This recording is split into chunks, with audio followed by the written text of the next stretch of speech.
Good day, everyone. So today we have another topic. But before we formally introduce to you our topic, let me introduce first myself. My name is Mark Anthony Sipon and my partner Liza Rose Ramos. So our topic for today is about students do not question teachers even when confused. So but before that, let must be read the objectives. The first one, examine why students hesitate to question teachers. The second one, analyze the case using a social science theory.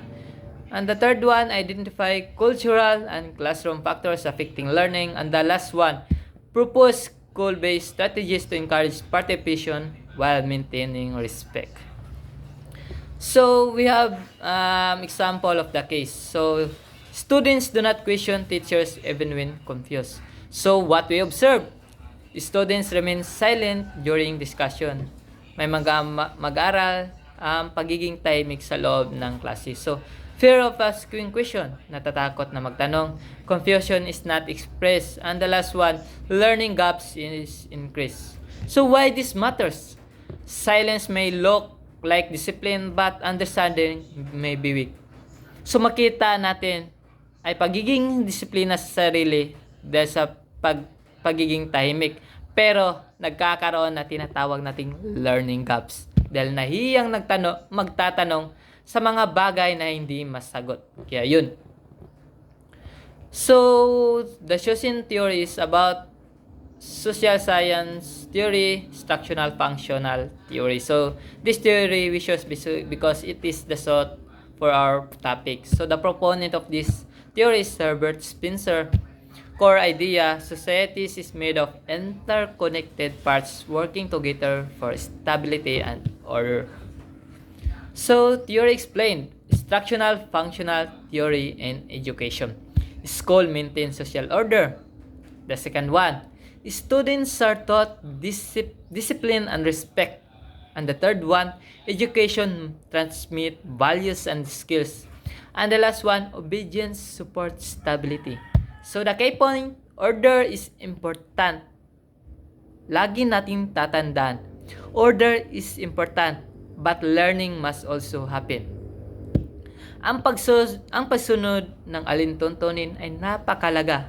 Pero lagi nating tatandaan na sa pamamagitan nating pagsunod sa mga alintutin, lalong-lalo na sa loob ng paralan, hindi natin malilumutan kung paano nga ba natin makuha yung mga learning na nais nating maabot na bilang isang mag-aral. So, yan. So, 7. Theory applied to the case. Paano nga ba ito ma-apply sa ating topic? So, interpretation of the case. The first one, students are socialized to respect authority. The second one, questioning teachers may be seen is disrespectful. And the third one, silence keep classroom order. So, what is the problem? Order is maintained. Ang pagsunod ng mga alituntunin ay napapanatili. But understanding is sacrificed. So, that's the problem. So, implication for classroom practice. For teachers, encourage respectful questioning. The second one, create a safe learning environment. And the third one, balance, discipline, and openness to everyone. For students, asking question is a part of learning. Lagi nating tatandaan, bilang isang mag-aral, ang pagtatanong ay parte nating pagkatuto. Nanawaan ba? So, respect does not mean silence. Hindi naman sa nagpapakita ka ng katahimikan sa loob ng klase ay nagpapakita ka ng respeto. So, kahit magtanong ka sa isang guro, nagpapakita ka din ng respeto, nakadepende yun sa anong paraan ka nagtatanong sa isang guro. So, ayan. So, Filipino character strengths. Strengths present. Respect for authority. Pakikipagkapwa-tao. And the third one, discipline. And the last one, family-oriented values. So, what is the positive effect? Promote harmony in order in the classroom. So, it gives strength because kaya doon nagpapakita tayo ng pagkakaisa sa loob ng klase na kung saan yung pagkakatoto ng ating mga kaklase bilang isang mag-aaral ay hindi naapektuhan. So, ayun. So, from the next part, let me call my partner Liza Rose Ramos for continuing discussion. Thank you for that, partner. Once again, I am Liza Rose Ramos, and I'll be discussing Filipino character weaknesses. First one is passivity and lack of initiative. Students often wait for instructions instead of actively participating. Na kung sa Filipino pa, madalas naghihintay ang mga estudyante na tawagan muna bago magsalita o magtanong. Now, the second one is fear of embarrassment. Many students avoid asking questions because they are afraid of being judged or laughed at. The third one is lack of self-reflection. Some learners do not evaluate their own understanding of the lessons. Hindi nila masyadong sinusuri kung talagang naiintindihan nila ang paksa o hindi. Now, the fourth one is emphasis on appearance rather than understanding. Students may focus on looking respectful and obedient instead of truly understanding the lesson. Mas inuuna ang pagiging mukhang maayos kaysa sa malinaw na pagkatuto. It may result to the students remain confused but silent. Because of these behaviors, students may not clarify what they do not understand. Let's proceed to school-based action plan. Targeted weakness, passivity, and lack of initiative. The action plan focuses on reducing student silence and encouraging participation. Theoretical basis, structural functional theory.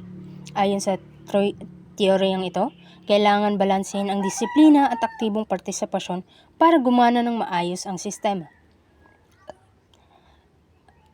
The goal is to encourage questioning while maintaining classroom order, because it is to make students feel safe to ask questions without disrupting discipline. Let's proceed to strategies and implementation. The first one is "No Question is Wrong" campaign. This campaign will assure students that all questions are valid and part of learning. Ipinapakita nito na walang maling tanong at normal lamang ang magkamali. Now, the second one is anonymous question box. Students can submit questions without revealing their names. Nakakatulong ito sa mga mahiyain na magtanong nang hindi natatakot mapahiya. The third one is think, pair, share activities. Students first think individually and then discuss with a partner before sharing with the class. Nagbibigay ito ng pagkakataon na magkaroon muna ng kumpiyansa bago magsalita sa harap ng lahat. No, the positive teacher feedback. Teachers acknowledge and appreciate students' participation. Pinapalakas nito ang loob ng mga estudyante na patuloy na magtanong at makilahok. Timeline, short term, sa loob ng isang buwan o 3 buwan, maaaring makita ang pagtaas ng kumpiyansa ng mga estudyante sa paraan nito. For the long term naman, long-term implementation helps create a lasting culture of inquiry. Sa loob ng isang taon, maaaring maging normal na bahagi ng klase ang aktibong pagtatanong. Now, let's proceed to expected outcomes. Students ask questions confidently. Students become more comfortable expressing confusion or curiosity. Kumbaga, mas nagiging matapang silang magtanong kahit hindi sila sigurado. Now, for the second one, improve participation. Class discussion become more interactive and engaging. Kumbaga, mas maraming estudyante ang nakikibahagi sa talakayan. Now, the third one is better understanding of lesson. Dito, clarifying doubts leads to deeper comprehension. Mas naiintindihan ng mga estudyante ang aralin dahil natutugunan ang kanilang mga tanong. Now, for the last one, balance, respect, and critical thinking. Students maintain respect for teachers while thinking independently.